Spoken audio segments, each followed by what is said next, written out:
Okay, so I am going to go over the two trades that I've taken so far this week. I did not upload a video from Monday when I took a trade, and then I didn't take any trades Tuesday, and then I'll go over the trade I took today. So we'll start with Monday's trade. On Monday, you can see we had a very nice rejection off of this liquidity pool here. And at that point, obviously, once the Monday candle closed, it was fairly obvious that we were going, and it closed as bullish as it did. It was fairly obvious we were going to come for this liquidity, which we did on Tuesday. Tuesday did not give us an entry, but anyways, Monday, right? We had, by the time I came to the market on Monday, if I remember correctly. Oh no, never mind. That was Tuesday. That's why we didn't get a trade. Yeah, so we still could aim for previous weekly high, and we could aim for previous daily high. Now, obviously, we didn't reach either, but just because we hadn't taken those yet, we're obviously bullish, which is what I came into the day looking for. I was looking for longs. But, of course, because I intraday trade, that could shift. Anyways, again, on the 4 hour, this candle obviously hadn't closed yet when I entered, but we had up to here for data. And because we had swept this low really nicely, I'm looking at this. This is our next place where price wants to go. Go to the 1 hour. Right, again, still looking at that. Now here's where, again, intraday trading comes in, right? Oh yeah, I am bullish. Like I am. Like longer term, if I was swing trading, I wouldn't want to be shorting this market, right? But you can see, I don't know if the 4 hour gives us any reason to be bearish, but the 1 hour certainly did. So the 1 hour, inside of a 1 hour bearish fair value gap, we swept a nice high here, previous high.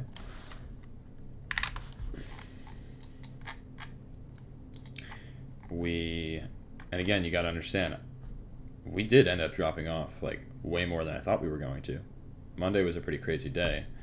However, I really, in this market, only want, if we're going to short this market right now, it's going to be very low-hanging fruit objectives, and that's what this trade was.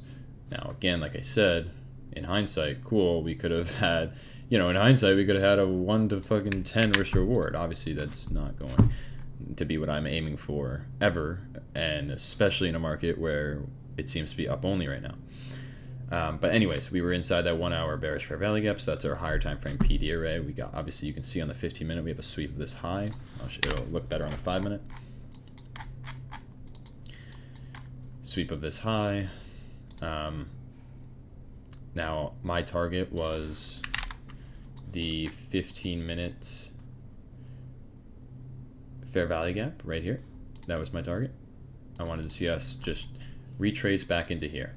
And honestly, from there, I thought we'd probably just continue higher, but I wanted to see a retrace off of the 1 hour bearish fair value gap. We were obviously pretty overextended at that rate. And so all I needed was to see a nice inversion fair value gap to take place to really tell me that we wanted to come for here. And obviously a sweep before, we need that, so we got that. So the 3 minute is what I used. We got a really nice entry, literally no drawdown. The only drawdown we had was the drawdown we needed to allow us to enter the trade. So you can see we inversed this bullish fair value gap here with this candle. I put a limit order for the top of this, or the bottom of this inversion fair value gap.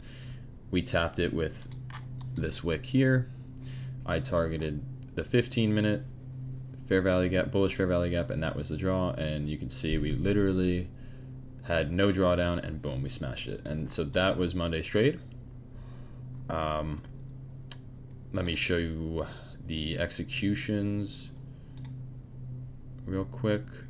I again only share executions when I won the trade because I figure you wouldn't expect me to be lying about losing trades. So when I lose trades, I don't bother showing executions because I don't think I'd be lying about losing a trade. Real quick, this is it, right? Is that the trade? No, this one. Okay. Let me shift over to that screen. Oh, it's not coming up as a window. That's great. There we go. So yeah, those are the executions there. I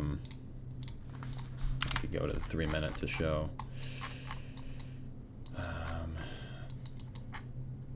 Right, entered on this candle, exited on this candle. There's the trade. Okay, cool.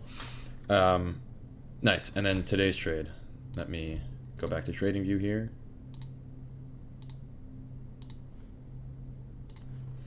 And this was today's trade.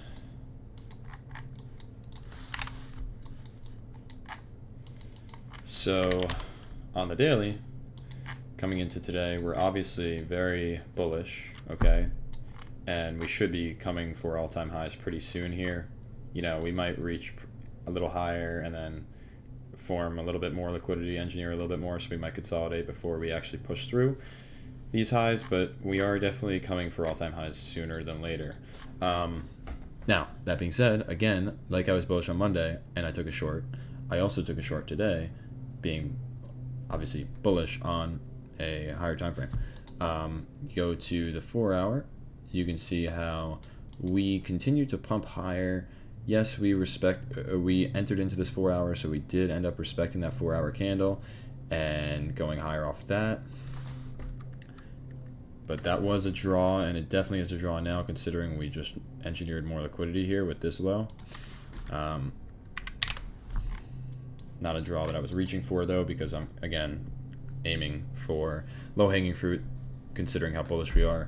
And that's honestly my strategy anyways, is to aim for low-hanging fruit. So you can see on the 1-hour here, my target was a 1-hour fair value gap, bullish fair value gap. I thought we could retrace, so another retracement trade I'm catching here.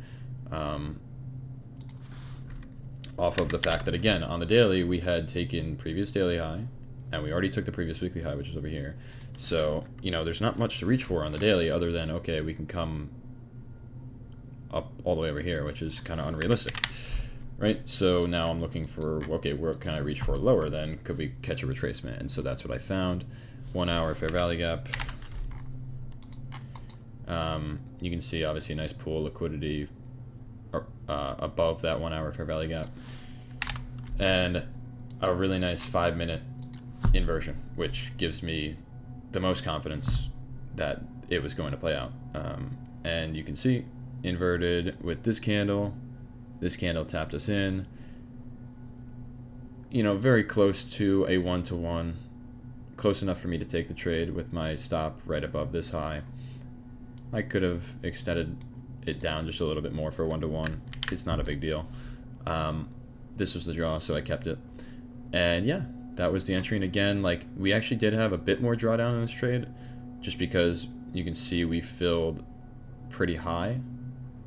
That wick obviously had us in a bit of drawdown, but not for too long, right? Again, we're pretty much in and out here. I mean, we got entered off this candle, we got exited off the next 5-minute candle, so we were in it for, I mean, literally 8 minutes maybe. I don't know how long we're in this trade for, but that's the other trade I took this week. Let me show the execution.